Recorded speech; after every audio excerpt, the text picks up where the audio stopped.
Hi, everyone, and welcome to this webinar. Today, we're going to talk about sustainable travel. I believe that travel is a really powerful tool as it can bring people together from different cultures and create a space where they can both interact and learn from each other. But unfortunately, with current unsustainable tourism practices, the benefit of the tourism activity is often very unevenly redistributed, and it's often to the detriment of the local population, as well as taking a big toll on the environment. So today we're going to discuss how we can reverse this tendency and this situation and make sure that our travel has a positive impact on the places and the people we visit. So before we jump into the topic, I would like to introduce myself. My name is Arianne, and I am the coordinator of the Youth Travel Foundation. So we are a Canadian charity promoting travel as an educational tool for teenagers and young adults. So we do that by offering educational resources, such as this webinar, but we also offer travel grants. So make sure at the end of the session, you check out our website to see if you could get funding for your next trip. The link will be in the last slide of the presentation. To help me talk about the topic today and cover all aspects of it, I have the great pleasure to welcome today the CEO of Sustainable Tourism 2030, Angela. Hi, how are you, Angela? I'm great, thank you. So good to be here. Yes, thank you so much for accepting our invitation. Can you tell us a bit about yourself and about your work? I would love to. I discovered when I was 18 years old that my purpose in life is to save the world through business, politics, and music. And ever since that time, I have been working very diligently towards achieving that goal. And after a short political career, I started my company, GreenStep Solutions, and we started working actively in the tourism space around 2010. And just this year, after delivering another certification program across Canada for the past 6 years, we launched Sustainable Tourism 2030 to help the tourism industry and travelers move towards the Agenda 2030 and Sustainable Development Goals. So we work with tourism operators to provide tools and educational resources and certification to help them understand how to operate more sustainably, where the gaps are in the good work that they're already doing and where the opportunities might be, and then to help support them on that journey to becoming lower impact in the bad ways and higher impact in the good ways, and really creating wonderful experiences for travelers. That's amazing. I'm really happy to have you here today. Before we move on with the webinar, I would just like to introduce the moderator for the session, Marie-Gil. She is the marketing coordinator of HI Canada. Hello, Marie-Gil. Hi, how are you? I'm good. How are you? Good. Can you tell us a bit about yourself and about Yes. HI Canada? So HI Canada stands for Hostling International Canada. So we're a not-for-profit organization that's part of the world's largest hostel network. So worldwide, there are more than 3,300 HI hostels in more than 64 countries. And in Canada, we have 54 of these hostels scattered from coast to coast. And our mission is to build a community of conscious travelers who share a greater understanding of people, places, and cultures. That's awesome. Can you tell us how this webinar is going to work? If people want to interact with us, if they have questions or anything, how can they do it? So on the bottom right corner of the screen, there's a chat box. So you can write your questions all along the webinar. And at the end, during the Q&A session, we're going to answer them. And also, if you're following us on Facebook, you can write your comments on the discussion section. And we will also address them at the end. Before we go into the interview section of this webinar with Angela, I would just like to have a look at the different type of tourism. So we sometimes hear about alternative tourism, which is sort of a new term that is used as an umbrella term describing all different kinds of tourism that are sort of opposing themselves, to the more traditional forms of tourism. So when I say traditional tourism, I talk about like mass tourism, any form that is unsustainable and tends to not have a necessarily positive impact on the population or the environment. So we're just going to have a quick look at these different new trends in tourism that are emerging. So first of all, we sometimes hear about sustainable or responsible tourism. So this is the kind of tourism that is going to have a look at every aspect involved in the tourist activity to make sure it's beneficial on every level. So it's going to make sure to be positively impacting every aspect, so environmentally, socially, and economically. So it's really made in the respect of both the population and the ecosystem where it's taking place. Mm-hmm. Fair tourism is sort of using the model of fair trade commerce. So it's a form of tourism where it's aiming at creating meaningful job opportunities for the local residents, so really involving them in the process and making sure that the profits are redistributed evenly and also redistributed in local infrastructures so that everyone benefits from it. It's not unilateral. It's really more of a circular pattern. Social tourism is a form of tourism where it's about including or creating greater accessibility to a vulnerable part of the population. So as an example, it can be a tour operator that is going to hire a marginalized group of people, or it can be a travel agency that is catering specifically for disabled people. So it's really about creating economical or accessibility possibilities for a vulnerable part of the population. Participative tourism, on the other hand, is about bridging the gap between the visitors and the visited. So it's going to create opportunities for them to interact. It's going to involve the travelers in the community life or involve the local resident in the tourism activities. Slow tourism is a very, very big trend that we hear a lot about these days, where it's a movement about quality over quantity. So sometimes when we travel, we want to rush and see as many things as possible, but this is really about visiting fewer destinations, but really taking the time to immerse ourselves in the local culture and really get to understand the local ways of living. It tends to be much less disruptive for the local residents than other forms of tourism. And finally, eco or green tourism is really all about the environment. So it's going to make sure to not only be like carbon neutral, but it's going to want to have a positive, lasting impact on the environment. So the profits that are going to be made from the touristic activities are going to be invested in environmental projects such as natural habitat restoration, conservation projects, education projects, really to make sure that the environment is at the core of this practice. So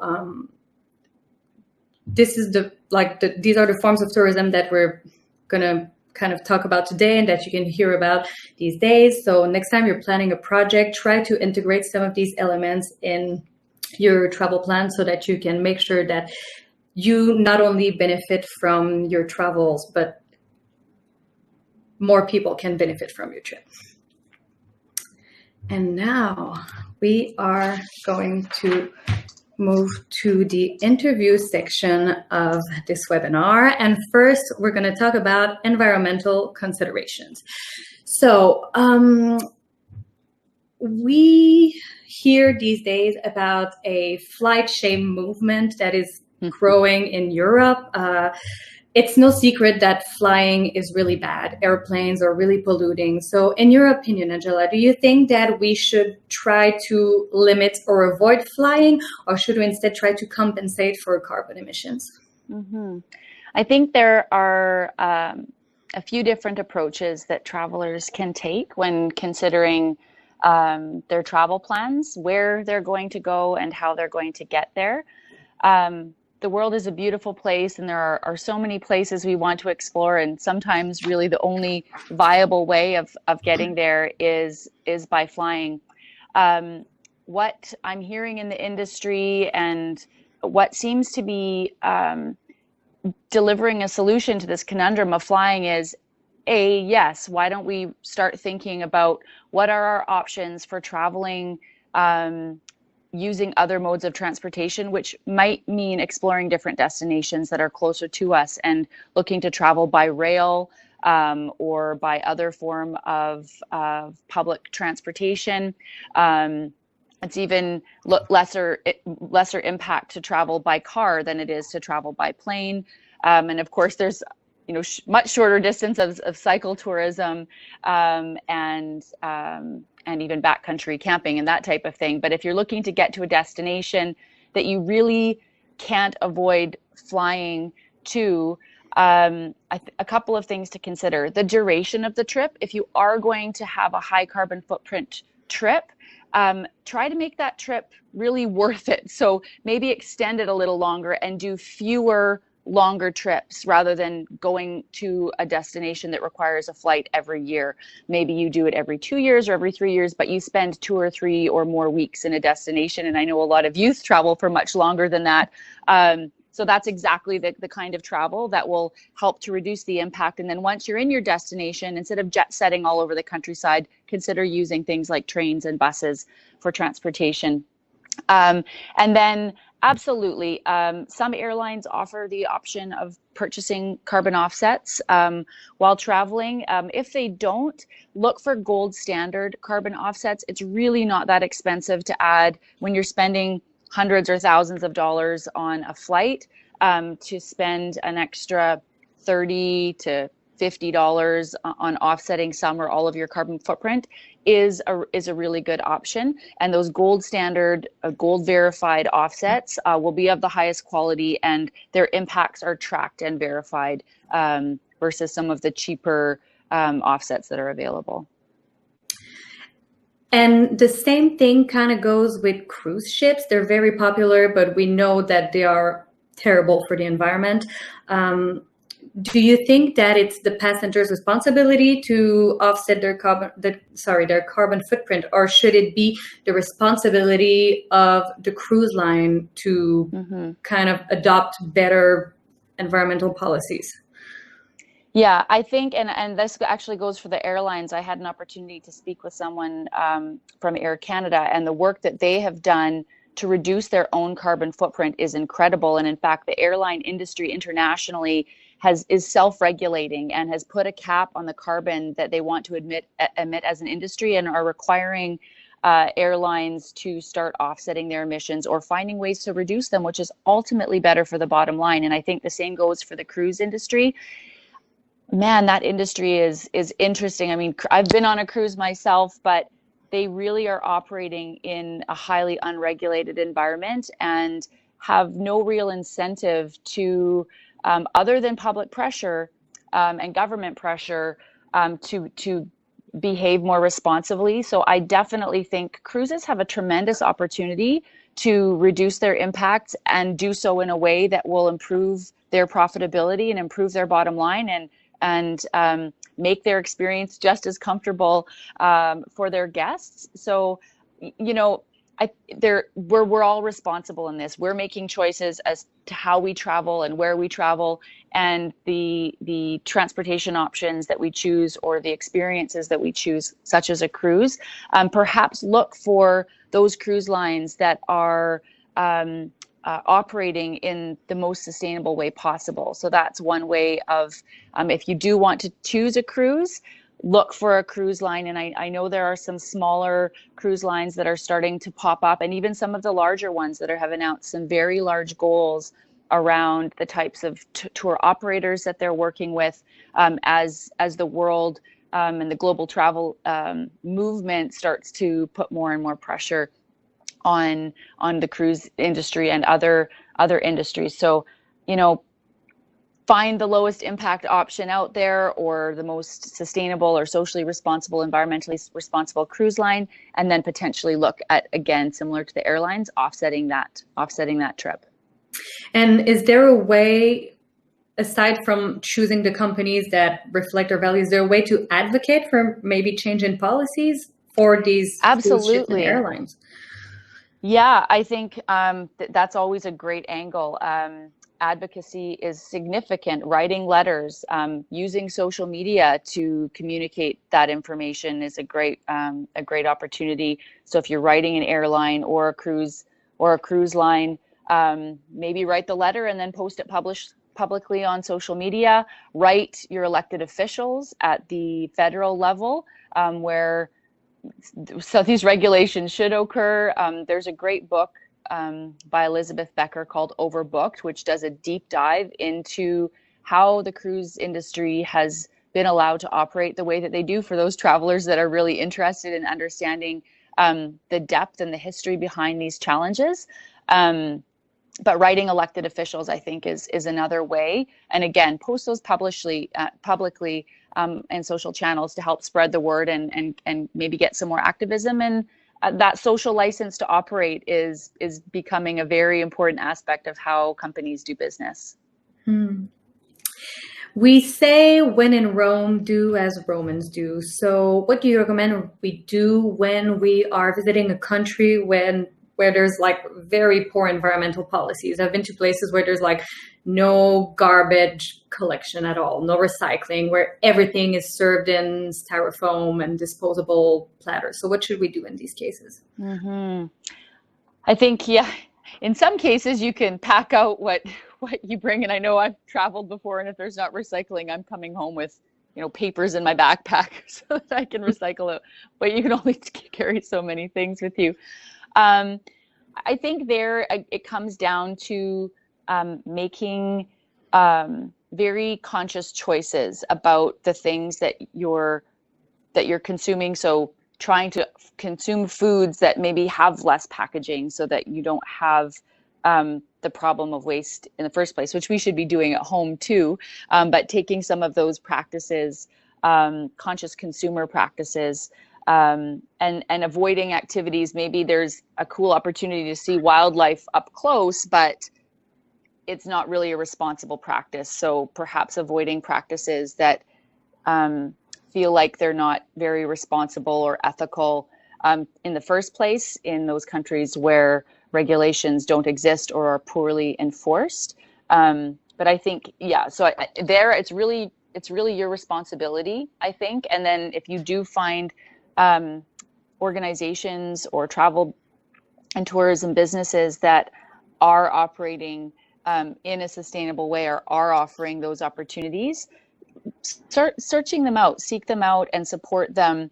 And hopefully often government policies and the enforcement and regulation of those policies will come as a result of business operations just starting to move in that direction, or consumer preferences starting to move in that direction. Government policies often follow instead of lead. So sometimes it's up to us to be the leaders, and then hopefully government policy and the regulation and enforcement will follow. Good. Thank you for your answers. We're now going to move to another section, which is talking about animal welfare, because it's a very delicate and controversial topic sometimes, which you kind of mentioned in your last answer. So animals are often at the core of touristic activities. People love animals and they want to see them. They want to go to zoos. They want to swim with dolphins, ride elephants, take pictures with parrots, go on safaris and all. But it's not always very well regulated, as you said. Is there a way, in your opinion, to partake in zoological activities in an acceptable way, in an ethical way, or should we just avoid it altogether? I think that really is going to come down to sort of personal values and preferences at the end of the day. But for those, and some people, I think, really strong and passionate animal welfare advocates would probably suggest, let's just leave them alone. I think there are some organizations out there that operate based on internationally recognized best practices for wildlife viewing. And there are organizations at the national level in Canada and in other countries that have developed guidelines and policies for responsible wildlife viewing that include things like group size. So if there is a safari or an ecotourism expedition, not having masses of people, or a whale watching tour, not having masses of people, the volume on the boats, the how close you get to the wildlife. Those are all things that there are standards and best practices and guidelines around. So if you do wish to participate in activities that include viewing of wildlife in the natural environment, look for those organizations that really publicly declare somewhere that they're following international best practices and guidelines, and other socially responsible behaviors, such as contributing a percentage of their profits to the conservation and protection of the wildlife that their business depends upon.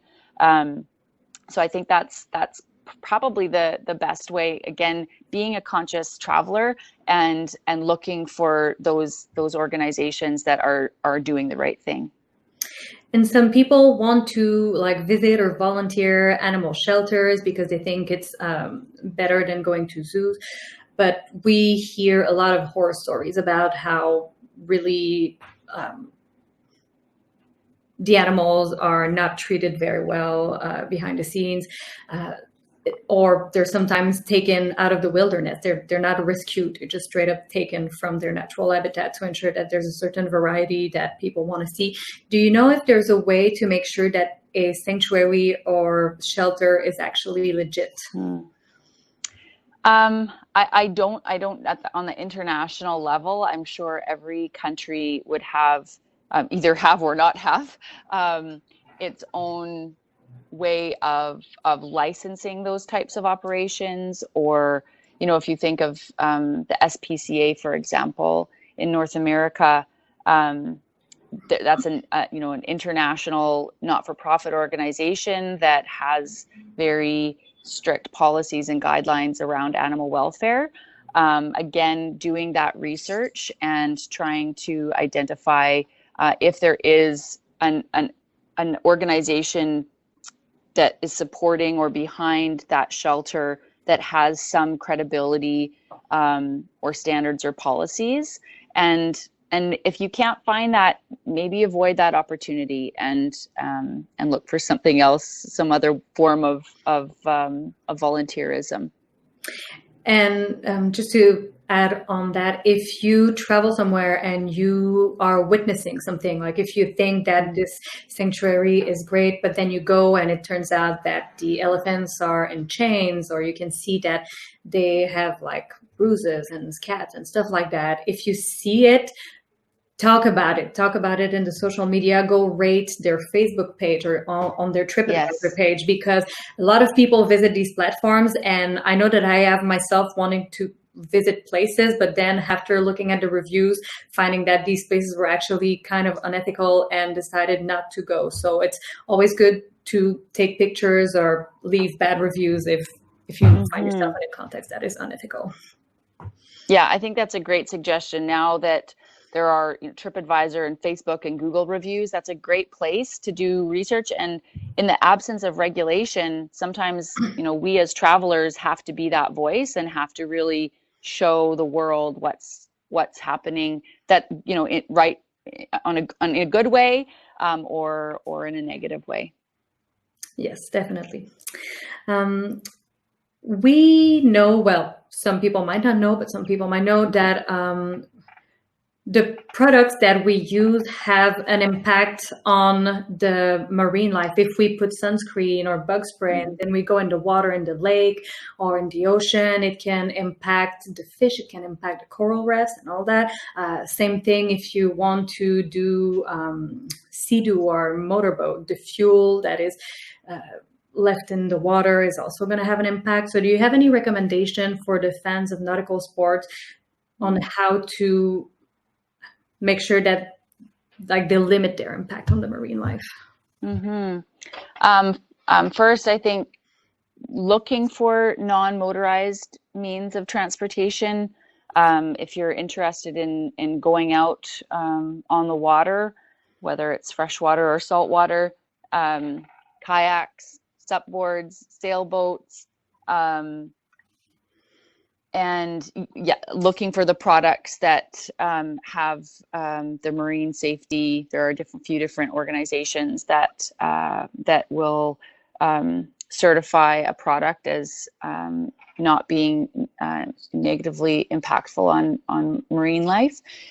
And then again, there are some activities that that might require you to use motorized transportation, and I would limit that, find an operator that really is operating in the most responsible way. There's a tour operator that we work with, Eagle Wing Tours in Victoria. They've actually invested a significant amount of money in designing a motor for their powerboat that is going to require much less fuel than what they can buy off the shelf or what they could order from a regular boat company. And they donate a ton of money to marine wildlife protection. They buy carbon offsets for all of their impacts, and they're investing in trying to further reduce the impact of their boat transportation. So is it perfect? No. I don't think any of us can claim to be operating perfectly sustainably. And if you are, good for you. But I think for most of us and most businesses, we're still on a journey. We're still taking steps. So looking again for those organizations that are leading the way. Good advice. Now let's talk about the social impact of traveling. We hear a lot about over-tourism these days. It's kind of a growing issue. So do you think that we should avoid overcrowded destination, or is there a way to visit them more respectfully?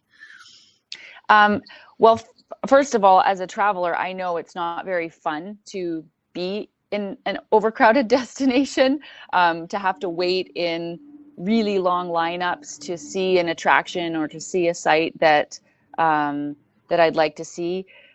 The populations and the people that live in those destinations are also, I'm sure, they don't like that many people being in their community and seeing their communities and their towns and their cities overrun with tourists. So I think we should definitely avoid them in peak season, and try to visit those places during times when the tourist economy in that location needs more support. The tourism industry is very cyclical, and a lot of times, most of the revenue, 80% of the revenue, is generated in July and August in a lot of destinations that aren't ski hills or winter destinations.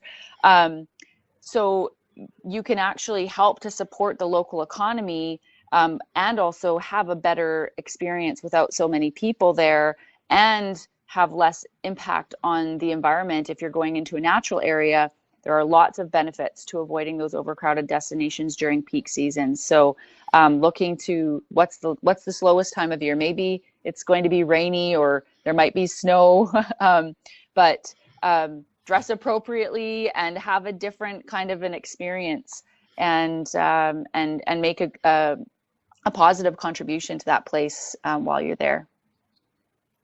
And do you think it's better to stick to tourist-friendly destination, or is it better to kind of venture off the beaten path?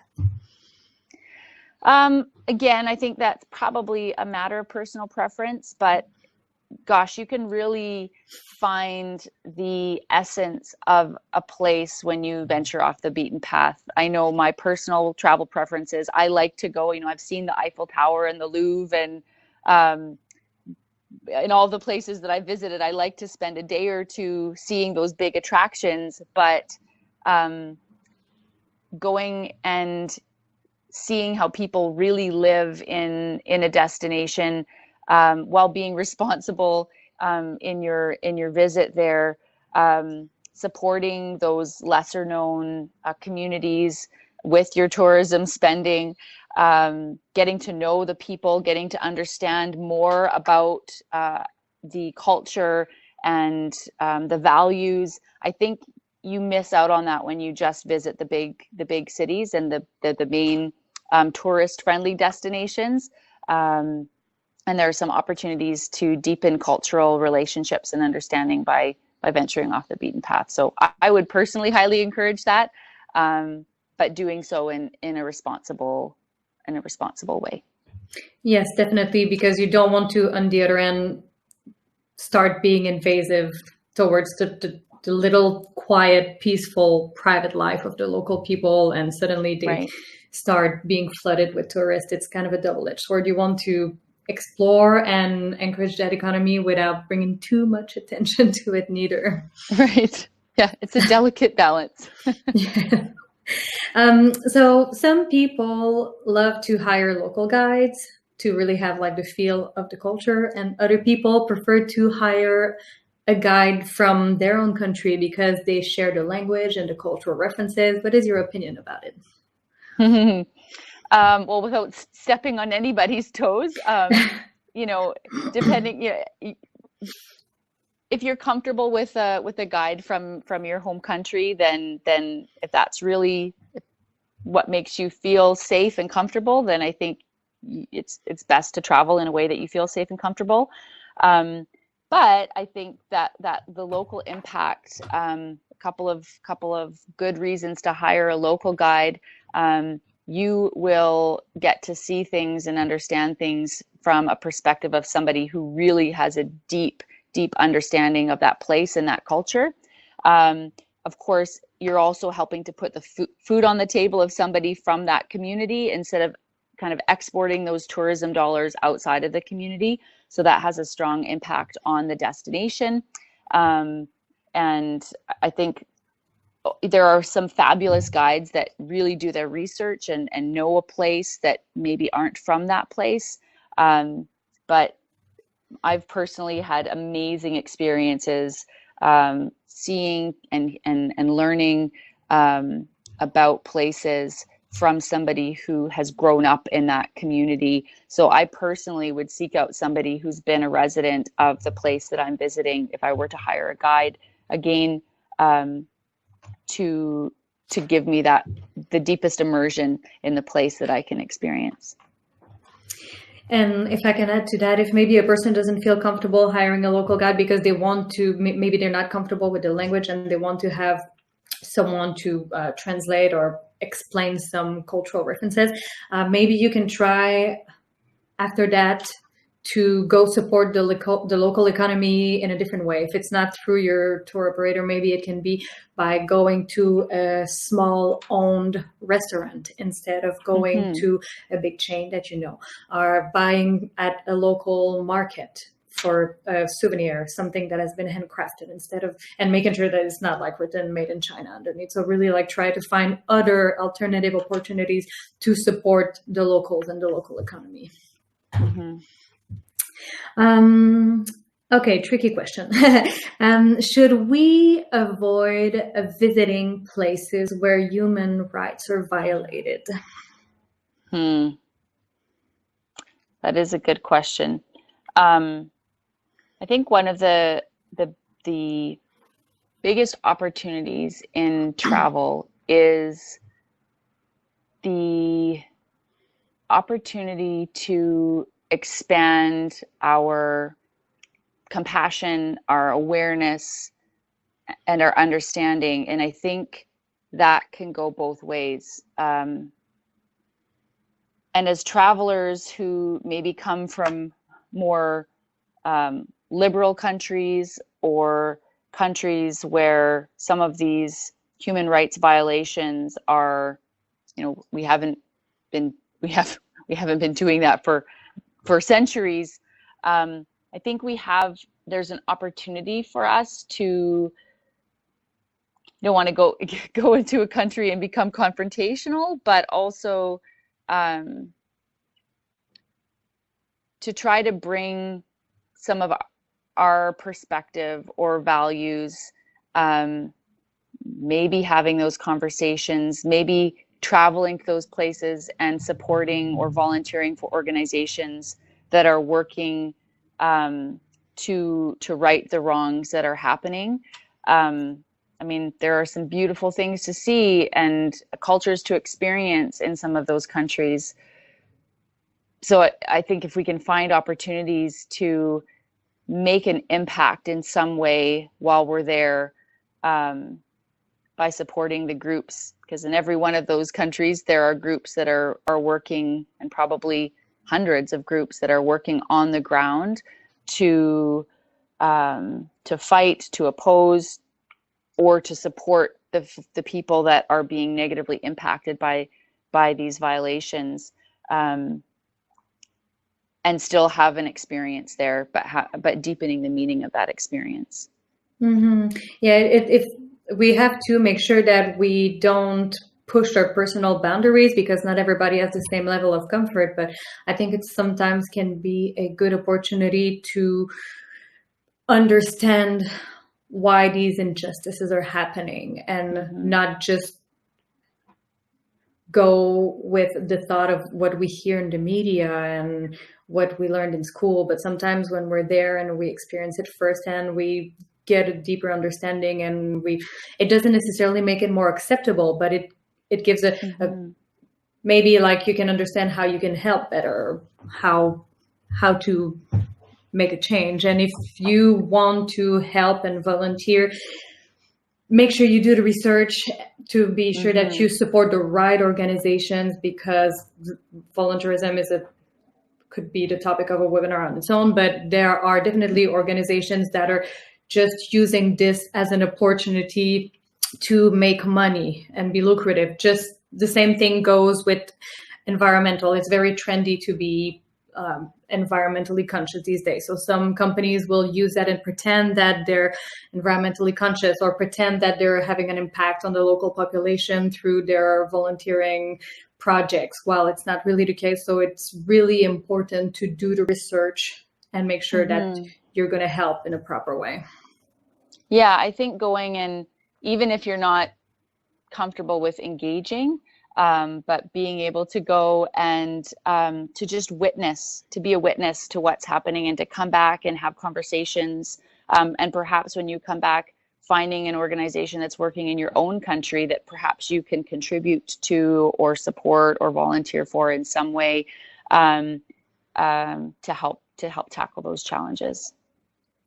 Yeah, and also, as I was mentioning in the beginning, travel is an opportunity. It creates the space for people to interact. So maybe if you're going to a place where people have lesser means, where there are a lot of like injustices, they probably don't have the opportunity to travel. So you going there is also exposing them to different cultures and different ways of living. And it's probably also going to have, just by your presence and your open-mindedness, a positive impact on their personal life experience by giving them like a new memory. Yeah. Okay, let's go to the last section of the interview, final recommendations. So do you know of any accessories that can help make a trip more environmentally or ethical? Yeah, I think some really simple ones that I always bring with me when I'm traveling. Your dishes in places where, a water bottle / coffee mug, a vessel that can serve both of those purposes. And well, when I'm backpacking, of course, but I've backpacked in Europe and other places, always having, my own cutlery and chopsticks and dishes that I can bring, a water filter.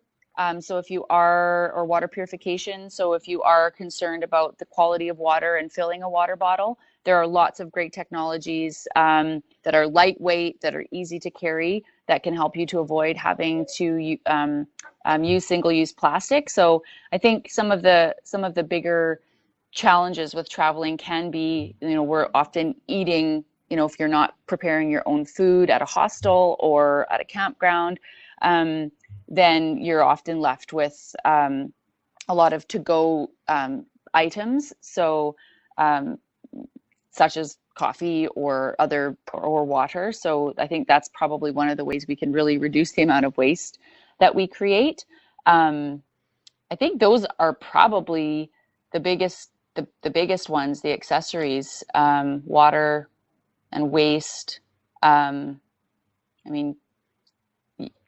You could bring like a solar charger in countries where maybe the source of energy is not clean. I don't know, you're not going to have a huge impact charging your device while you're traveling, but it can have every little bit helps. Yeah, I think those would be the two biggest ones, water filtration and beverage containers. Yes, definitely, because water is a big deal when you're traveling because you don't want to get contaminated, but in the meantime, you don't want to always use single-use plastic. A couple ones I also use when I travel. First of all, I use reusable batteries, not reusable, but rechargeable batteries. So if I carry a headlamp, I always carry a headlamp, even if I'm going to a hotel or anything. So for all my devices, I make sure that they are rechargeable. And also I will download the maps on my cell phone instead of going to get like a physical paper copy of the map of the city I'm traveling. And if it's impossible to do so and you do end up with like a paper map or a book, like a travel guide, then you can always leave it at the hotel or hostel that you're visiting for other people to use afterwards, so that it's not just thrown away, but at least it's still in the cycle of being used. These are examples that come to my mind, and a quick dry towel because they go, they dry so fast. So useful. Yes, indeed. Okay, what questions should you ask a tour operator, a travel agency, or an accommodation to make sure that they are really respectful of the wildlife and the local residents? I think the first question, which can then open the door to the next questions, it is asking about certification. Do you book accommodations or tours or experiences that are certified to any standard? Because most of the standards, I'm not going to say all of them, but many standards include criteria around impacts on the local community, impacts on wildlife, impacts on the environment, culture, etc. So starting, and then if the answer is no, then you can ask the next question that can lead you to getting some of the information about their respect for the local wildlife. So perhaps things like what practices, in the absence of certification, what practices do you follow to ensure that there isn't a negative impact on wildlife? Or how are you supporting the local residents or avoiding sort of those negative conflicts with the local residents? So really just asking those questions really upfront and outright and seeing what comes back. I always think it reminds me of when I'm hiring somebody, I'll ask right away, why do you want to work here? And if you can't answer the question like with a lot of passion and enthusiasm and deep understanding, then you're probably not the right person. So if your tour operator or accommodation provider has a really lame answer to your question, then they're probably not the tour operator or accommodation that you want to stay with. Find someone that has some passion and gets exactly what you're talking about and is excited to answer you. Yes, definitely. And you can do the same thing with a restaurant. If you want to go to a restaurant and you're personally conscious about where your food comes from, is it locally grown? Is the meat or the fish ethically sourced? Then you can ask the restaurant. Know that it's not necessarily going to be easy to find ethical food everywhere on the planet. So at some point you might have to ask yourself, okay, well, do I prefer to support the local economy or find source that has been organically grown, because this is not necessarily going to be available everywhere. But you can ask these questions if you can speak the language, of course. That's true. That's true. And the response, I ask those questions all the time. I carry around my little Oceanwise brochure. Well, now it's on the phone, but I used to pull it out of my wallet, and my then boyfriend, now husband, would always roll his eyes as I'm pulling out my little guide on what fish is sustainably sourced. But when you ask the question of a server, often that reveals something about the culture of that restaurant too. Is that something that they care about, that they talk about, that the chef is passionate about, and is making sure that the staff are well trained on? And that can and even if you know the answer, is not what you want to hear, it's great to make that server go and ask the chef or ask the manager to just demonstrate this is something that customers care about. So I think it's great to always ask those questions. Yes, I agree. Before we move to the Q&A section, do you have any final tips and recommendation to give us?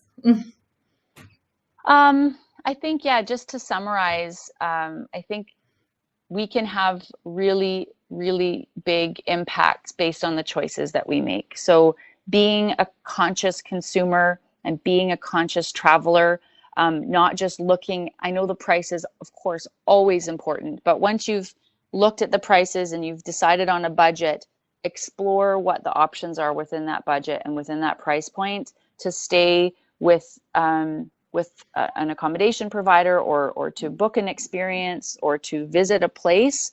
And now a lot of places, even entire destinations, are choosing to become certified through destination certification programs, or the tourism organization has taken steps to help educate the tour operators about how to behave more responsibly. Here in the Thompson Okanagan, we've become the first destination in all of the Americas to be certified to an international sustainability standard. So there are entire destinations now that are doing that. So really do your homework around the environmental, social, cultural impacts of a place or of an experience. And I think you'll leave that place a better person. Thank you. Marie-Gil, so do you have any questions for Angela? Yes, so earlier we were talking accommodation. We mentioned the cruise ships. So I'm just wondering, what about resorts? Are they necessarily bad?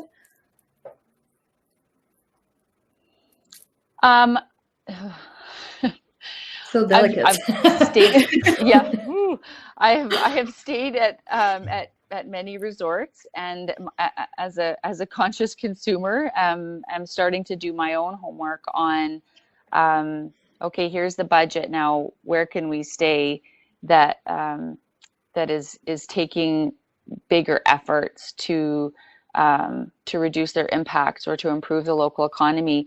I would say, just like cruise ships, they're not all bad, but there are definitely opportunities for huge negative consequences in some of those resorts. So I think, again, doing that research, digging in to what they're doing, and sometimes it's not just the property itself. Sometimes it's looking overall at if it's part of a larger chain or a larger organization. Sometimes those policies and programs exist at the higher level, and they're encouraging all of their the companies that operate under their umbrella to behave more responsibly. So you might need to kind of dig a little bit deeper. Yeah, and in my experience, there's, the larger chains are starting to take more responsibility, primarily because there are huge cost savings to be generated from operating, particularly in a more environmentally friendly way. But also a lot of research shows that when employees are engaged in sustainability practices, and when they're treated well, they are more productive. They stay longer with an organization. They provide better service. So there are lots of good reasons for the resort industry to be pursuing those types of strategies around sustainability. More are, but again, I think it's really just the need to do the homework, because having masses of crowds of people kind of circulating in and out and off of a cruise ship or into a resort can definitely have negative impacts if they're not managed properly and not managed well. Can we actually seize this opportunity to kind of expand on the topic? Because I know that a lot of people are just completely oblivious to what these negative impacts are. They're going on cruises and they're going to resorts not knowing that there is like a downside to it. Would you like to give a couple examples of why they're maybe not the best like sustainable options? Sure. I think our waste, the effluent, that's the sewage basically that's coming out of whether it's a resort or a cruise ship, understanding what's happening. I know a lot of countries have imposed bans and regulations on the dumping of sewage from a cruise ship within a certain proximity of the shoreline. Many cruise ship companies have been fined for violating those regulations, but they are dumping that sewage at sea. Like, maybe some of the small responsible ones are taking it back and properly disposing of that sewage at a proper facility, but most of them are dumping it at sea. And you can imagine the millions of people that take cruises every year, all of that effluent from our human waste is being dumped at sea. In the resort industry, a lot of countries where resorts exist have poorly regulated or poorly enforced regulations for disposal of effluent and sewage waste. So it is often being pumped out somewhere into the ocean. So those are, and then just not just the humanure, as I like to call it, but the garbage. I mean, that's the garbage is a huge impact, and then the energy. So energy, water or wastewater, and fresh water. The amount of fresh water that gets used and treated in the operation of a resort, for example. Energy, water, waste. I would say those are some of the biggest negative consequences, and understand where is that waste going. The resort that I stayed at with my family this winter, I found out that all of the food waste went to farms, local farms, to feed I think it was pigs or some pigs and chickens, but at least it wasn't getting buried in a landfill somewhere. It was going and it was being reused in a cycle that makes a lot of sense. They treated their wastewater on site before releasing it. So there are different types of treatment that can be done. So those are some of the impacts. And then of course on the local economy, and how employees are being treated and paid, is, sometimes it's hard to find that information, but talking to some of the staff, if you can communicate, there's not a language barrier, is a good way to ask some of those questions. Mm-hmm. And I know that sometimes too, the resort will fumigate the whole place to kill the bugs, and because there's a lot of there are some that are nuisance, but it just eradicates everything. So the good and the bad bugs. So they will kill the bees and all the other little insects that are really important to the ecosystem, because they don't want to have mosquitoes around, because they can potentially transmit disease because they're bothering the customers and stuff like that. So this is also something that can have a negative impact. But as you said, there is a growing demand for more ethical businesses. So it's possible to find places that operate with a more sustainable pattern. Yeah. Marie-Gil, did you have other questions? Yeah, so in the meantime, we actually got a question in the chat. So earlier you mentioned the good book for reference, but the question is there a blog or another website that we can follow for more tips on how to travel more sustainably? I'm, without knowing if they have a sort of traveler facing section, I think they're mostly industry facing, but the Global Sustainable Tourism Council, they're an organization that has developed criteria for both destinations and tourism operators. That's a great place. It's not going to be a blog. It's a bit more academic than that, but they have criteria that you can download or view on the website that could maybe help to provide some education, expand your mind as to what types of things you might want to look for when considering responsible travel. Gosh, yeah. I mean, we have a blog on sustainabletourism2030.com. There are some articles on responsible travel. A lot of them are industry facing as well. And because I'm so industry focused, I don't know all of the. I'm sure there are many good blogs out there, or sources for travelers. I'm not sure if you have any suggestions yourself. Not like that on the top of my mind. I know that we have a couple. We have like a guide on the Youth Travel Foundation's website, listing different organizations that are more ethical. So you can definitely check that out. Other than that, I'm not sure. Well, I'm going to commit to. Sorry, go ahead.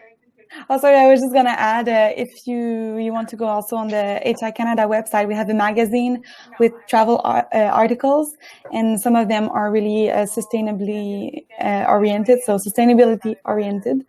So that's a good resource as well. Mm-hmm. And I think Lonely Planet, I think, has some resources on more responsible travel.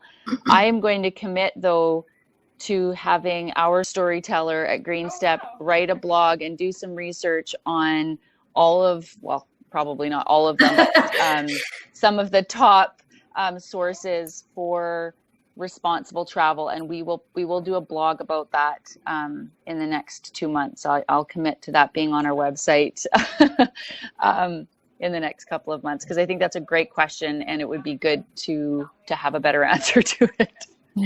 Amazing. Well, in the meantime, here are the links for our website. So as I mentioned, on the Youth Travel Foundation website, we have a few travel guides and resources that can be useful for you.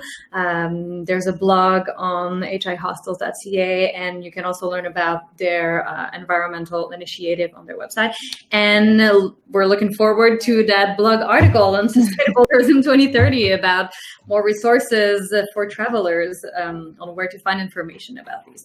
So that sums it up. Thank you so much for watching this webinar. Thank you, Angela, and thank you, Marie-Gil, for being here today. Thank you. My pleasure. Thank you. Yes, it was really a pleasure to have you and your knowledge and your expertise.